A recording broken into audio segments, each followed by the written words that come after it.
warahmatullahi wabarakatuh. Pada video kali ini saya ingin membahas tentang flow restrictor. Ini adalah bagian terpenting dari filter RO, ya teman-teman.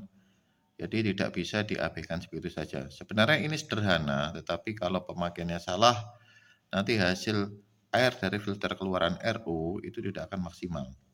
Nah, sebagai contohnya, ini saya tunjukkan adalah flow restrictor 300. Arti 300 di sini adalah 300 cc. Artinya, dalam 1 menit itu nanti air yang melewati ini adalah maksimal 300 cc. Nah, arahnya bisa dilihat ini dari kiri ke kanan. Jadi pemasangan tidak boleh terbalik ya, jangan sampai terbalik ya teman-teman ya. Jadi yang pemasangannya harus sesuai dengan arahnya karena air akan mengalir dari sisi sini ke sisi sini.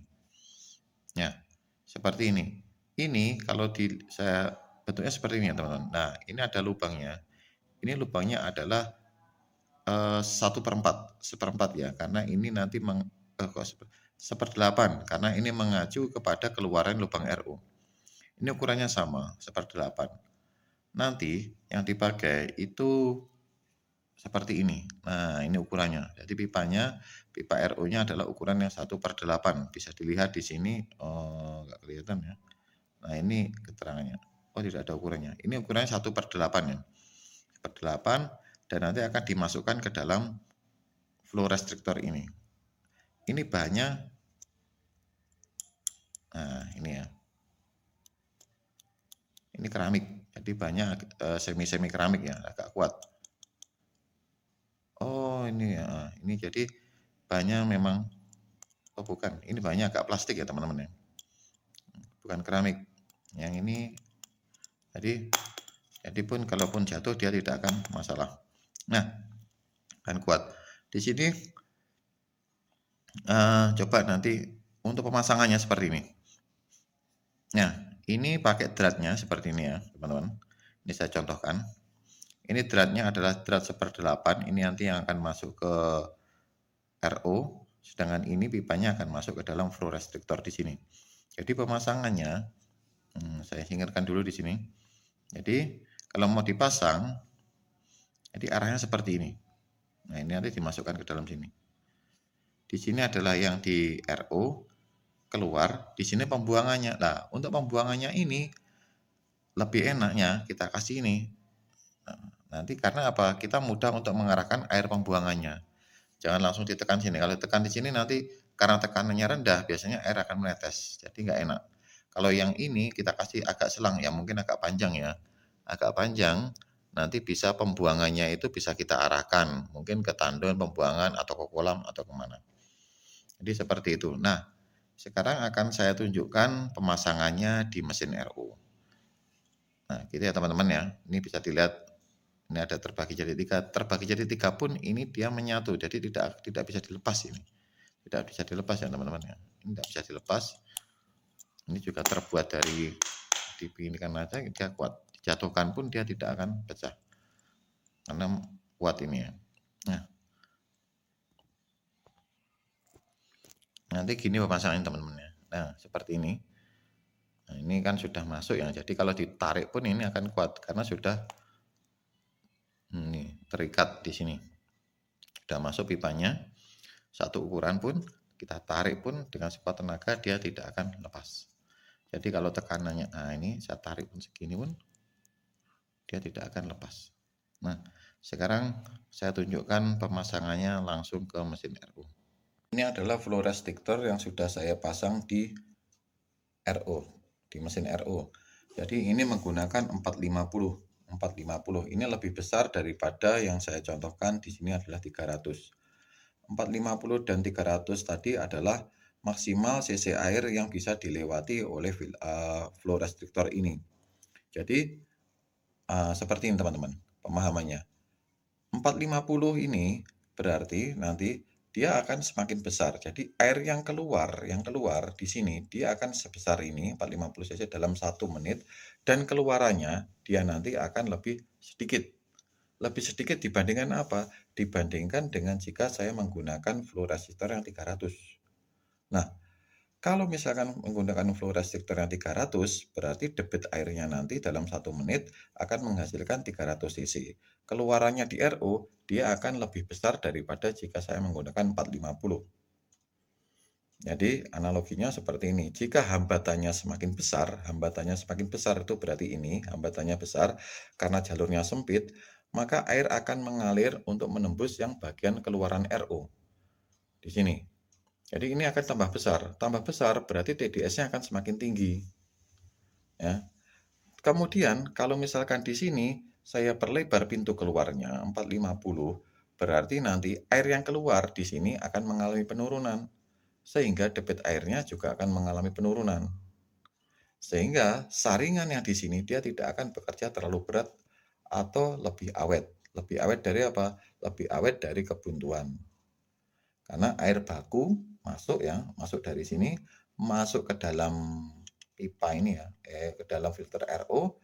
Di sini akan terbagi dua.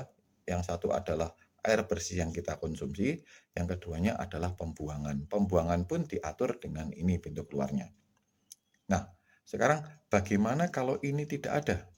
Nah, ini tidak ada, filter RO-nya tidak ada, flow restrictor tidak ada, berarti tanpa hambatan sama sekali. Ketika tanpa hambatan, ya berarti ini tidak akan keluar. Karena air lebih senang, dia akan mengalir ke tempat yang tekanannya atau misalkan posisinya lebih ringan dilalui daripada yang posisi yang ini harus melalui filter RO. Jadi tidak akan ada air bersih yang kita konsumsi, malah semuanya akan terbuang jika tidak ada. Terus bagaimana jika ini dibuntu total? Dibuntu total. Jadi jika tidak ada keluaran, maka air akan terpaksa ke sini. Jika terpaksa ke sini, maka air inputan baku yang kotor, berarti dengan terpaksa akan disaring dengan sini. Jadi kerjanya ini akan menyaring semua kotoran. Menyaring semua kotoran tanpa satupun terlewati karena pipa pembuangannya tertutup, sehingga ini akan cepat rusak, cepat buntu, dan air keluarannya di sini TDS-nya akan semakin tinggi. Nah, nanti habis ini kita buktikan apakah benar TDS akan tinggi jika kita akan mengubah-ubah posisi dari ini. Gitu ya teman-teman. Nah, sekarang kita cek aja langsung. Sekarang sudah saya buka. Jadi ini langsung keluarannya, tidak saya masukkan ke filter di atasnya tadi ya teman-teman ya. Ini langsung saya keluarkan. Di sini nanti kita bisa cek. Ini masih tetap 450 ya. Saya pakai 450. Bisa dilihat perbandingannya. Air keluaran dia lebih banyak daripada air yang akan kita konsumsi. Kita cek dulu sekarang. Kita cek menggunakan ini air yang akan diminum.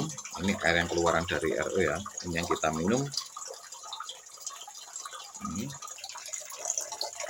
Ini yang air kotor. Ini air kotor atau air limbah.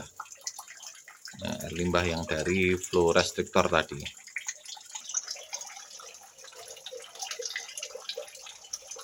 Jika menggunakan flow yang 450, sekarang kita cek hasilnya ya teman-teman ya.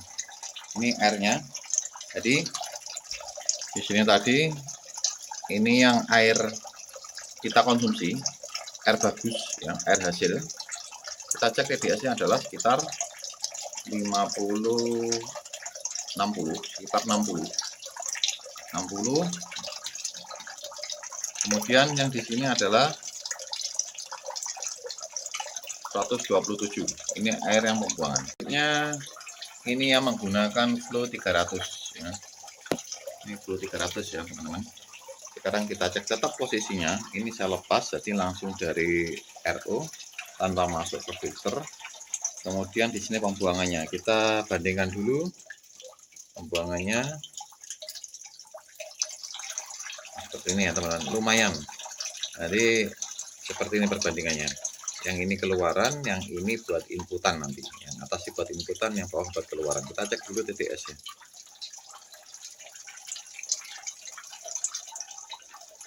Jadi debitnya keluaran ini ya, ini inputan ya, masukan yang akan kita konsumsi. Kita cek. Kemudian yang ini adalah air keluaran. Nah, tidak kelihatan ya, tetapi yang keluarannya ini lebih porsinya dia lebih sedikit daripada yang jika menggunakan 450 tadi. Nah, ini yang kiri nanti buat yang kita minum, yang kanan yang air pembuangan. Kita cek hasilnya.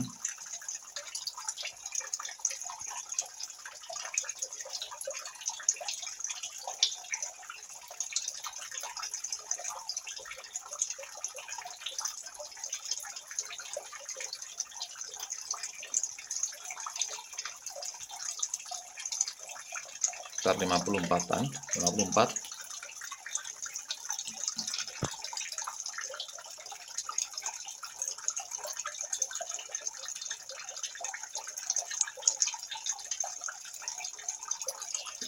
(127). Ini yang terjadi jika flow-nya saya lepas. Jadi air yang dihasilkan tidak ada karena semua akan mengalir ke pembuangan. Ini ya. Karena saya lepas tadi, maka tidak ada air yang bisa kita konsumsi. Maka semuanya air akan langsung terbuang lewat lubang pembuangan dari RO. Jadi seperti ini tampilannya.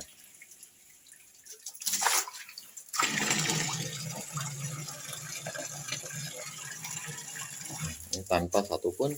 Ini adalah air ketika saya balik, arahnya kebalik ya.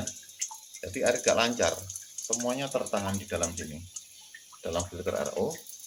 Tekanannya terlalu besar, akhirnya nembus pembuangan tapi tidak bisa maksimal. Sedangkan di sini ini adalah air yang kita konsumsi nantinya. Nah, debit airnya masih kecil karena pompa belum saya hidupkan. Coba kalau pompa saya hidupkan, kita cek aja langsung sekarang keluarannya berapa.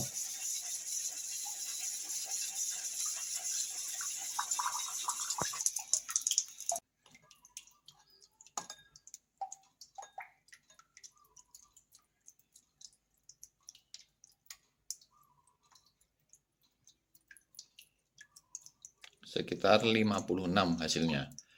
Jadi air yang dihasilkan jika flow restriktornya itu adalah terbalik alias tertutup, semuanya akan masuk ke dalam membran inputan, outputan yang kita konsumsi, outputan RO, maka di sini airnya hasilnya adalah DDS-nya 56. Ya, mungkin itu aja sekian dari saya. Kalau ada pertanyaan bisa ditulis di dalam kolom komentar. Terima kasih.